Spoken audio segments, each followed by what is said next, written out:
महिन्याची 10 तारीख आली की पूर्वी लहान थोरांसह सर्वजण वृत्त विक्रेत्याची वाट पाहायचे. कधी एकदा विक्रेता येतो आणि आपल्या घरी चांदोबा देतो असं व्हायचं. एकदा का चांदोबा घरी आला की तो आधी कोण वाचणार यावर चढाओढ लागायची.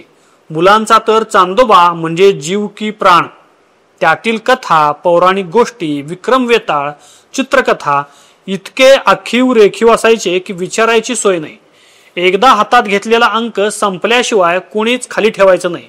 विविध ठिकाणी असणाऱ्या बुक स्टॉल वरून देखील चांदोबा कधी विक्रीला येतो याची अनेक जण उत्सुकतेनं वाट पाहत असायचे. नमस्कार, मी राहुल कुलकर्णी. तुम्ही पाहताय सत्यवेद. सध्याच्या काळात इंटरनेटच्या जमान्यात गुरफटलेल्या बालगोपाळांना, युवकांना हे खोटं वाटेल. कारण त्यांनी कधी वाचण्याची गंमत अनुभवण्यासाठी कोणतंच बालमासिक हातात घेतलेलं नाही. अर्थात आई वडिलांनी दिलंच नाही.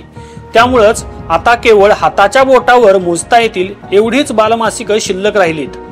ती देखील पालकांच्या उदासीनतेनं भविष्यात बंद पडतील. कारण आजकाल लहानपणापासूनच चिमुकल्यांच्या हातात आहे तो मोबाईल.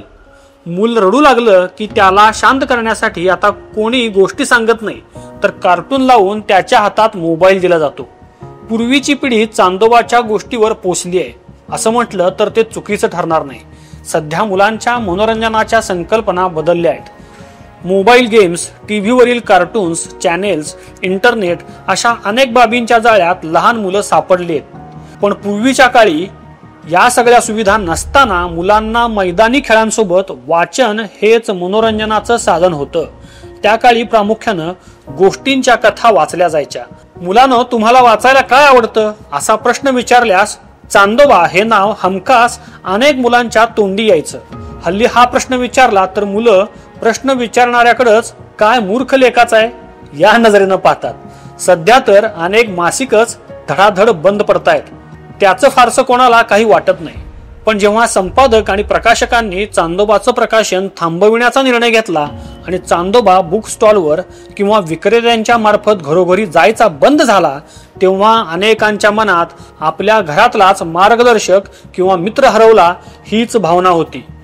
लहान मुलांचं मनोरंजन, त्यांचं भारतीय संस्कृतीच्या दृष्टिकोनातून प्रबोधन व्हावं म्हणून 1947 मध्ये नागी रेड्डी आणि चंद्रपाणी यांनी चांदोबाची सुरुवात केली. सुरुवातीला चांदोबा तमिळ आणि तेलुगू भाषांमध्ये प्रकाशित होत होता. तेलुगूमध्ये चांदोबा हा अंबुली मामा म्हणून प्रसिद्ध होत असे. कालांतरानं त्याला मिळणारा प्रतिसाद पाहून एप्रिल 1952 पासून तो मराठी भाषेमध्ये सुद्धा प्रकाशित होऊ लागला. हळूहळू चांदोबा भारतातील 12 ते 14 भाषांमधून प्रकाशित होत गेला. 1980च्या दशकात इतर कोणत्याही मासिकांपेक्षा सर्व भाषांमधील चांदोबाच्या प्रतींचा सर्वाधिक खप होत होता. तुम्हाला आश्चर्य वाटेल, पण त्या काळी चांदोबाचा खप होता महिन्याला तब्बल 9 लाख. चांदोबा आणि विक्रम वेताळ यांचं नातं अजरामर आहे. चांदोबाचे तेव्हाचे मालक आणि संपादक विश्वनाथ रेड्डी यांना विश्वम या नावानं सुद्धा ओळखलं जायचं. त्यांना चांदोबाला भारतीय मुलांवर संस्कार करणारी एक संस्था बनवायची होती. पण त्यांचा चित्रपट सृष्टीकडे जास्त ओढा होता. काही चित्रपटांमध्ये त्यांना प्रचंड तोटा झाला आणि हळूहळू चांदोबाच्या कार्याकडे दुर्लक्ष होत गेलं. पुढं चांदोबाला मदत करण्यासाठी इन्फोसिस प्रथम आणि वॉल्ट डिस्ने या कंपनीचं सहकार्य लाभलं.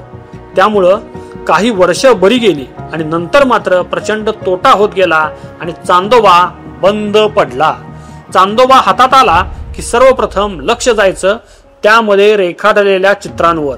तासन तास बघत बसावं अशी त्यातील चित्र असायची. चांदोबा हे मासिक माहीत नाही अशी आपल्या लहानपणातल्या पिढीतली व्यक्ती क्वचितच सापडेल. अनेक देखण्या अप्सरा, सामान्य माणसं, शेतकरी, व्यापारी, राजघराण्यातील पुरुष, लहान बालकं किती किती म्हणून असायची ती चित्र. वाचन म्हणजे नक्की काय समजण्याआधी फक्त चित्र बघण्यातच मुलांचा वेळ जायचा आणि कालांतरानं त्यांना वाचनाची गोडी लागायची. चांदोबातील चित्र इतकी सुरेख आणि जिवंत असत की चित्रातूनच कथा डोळ्यासमोर उभ्या राहत. या चित्रांचे चित्रकार होते के.सी. शिवशंकर. चांदोबातील कथांना जेवढं महत्व आहे तेवढंच महत्व त्यातील चित्रांना आहे. के.सी. शिवशंकर जेव्हा चांदोबाचा पहिला अंक निघाला तेव्हापासून चांदोबाचा शेवटचा अंक प्रसिद्ध झाला तेव्हापर्यंत चांदोबातच कार्यरत होते. याला म्हणतात निष्ठा. त्यांना भरपूर मानधनाच्या ऑफर आल्या नसतील का? निश्चित आले असतील, पण त्यांचं चांदोबा समवेत जे नातं होतं ते त्यांनी अखेरपर्यंत जपलं. वयाच्या 97व्या वर्षी त्यांचं निधन झालं. चांदोबा वाचायला घेतला की अनेक जण विक्रम वेताळची कथा अगोदर वाचायचे. त्यातील विक्रम आणि वेताळच्या व्यक्तिरेखा अद्यापही प्रत्येकाच्या मनावर कोरलेल्या असतील. विक्रमच्या हातात असलेली टोकदार तलवार, त्याला असलेली टोकदार मिशी, प्रेताला पाठीवर घेऊन स्मशानातील मुंडक्याच्या राशीतून चालणारा विक्रमादित्य 60च्या दशकात कधीतरी शिवशंकर यांनी रेखाटला आणि तो अजरामर झाला. त्यांच्या चित्रशैलीवर भारतीय, मध्यपूर्व आणि युरोपियन कलाशैलींचा प्रभाव होता. चांदोबाचे संस्थापक बी. नागिरेड्डी यांच्या मते शिवशंकर हे चमूचे महत्वपूर्ण घटक होते. त्यांच्या उपनिषदे, पुराण आणि इतिहासातील अनेक अप्रतिम चित्रांमुळे आत्ताच्या पिढीतील अनेकांना वाचनाची गोडी लागली आणि त्या काळी वाचलेल्या कथा अद्यापही स्मरणात राहिल्या. आताच्या पिढीला चांदोबाची जादू समजायची नाही.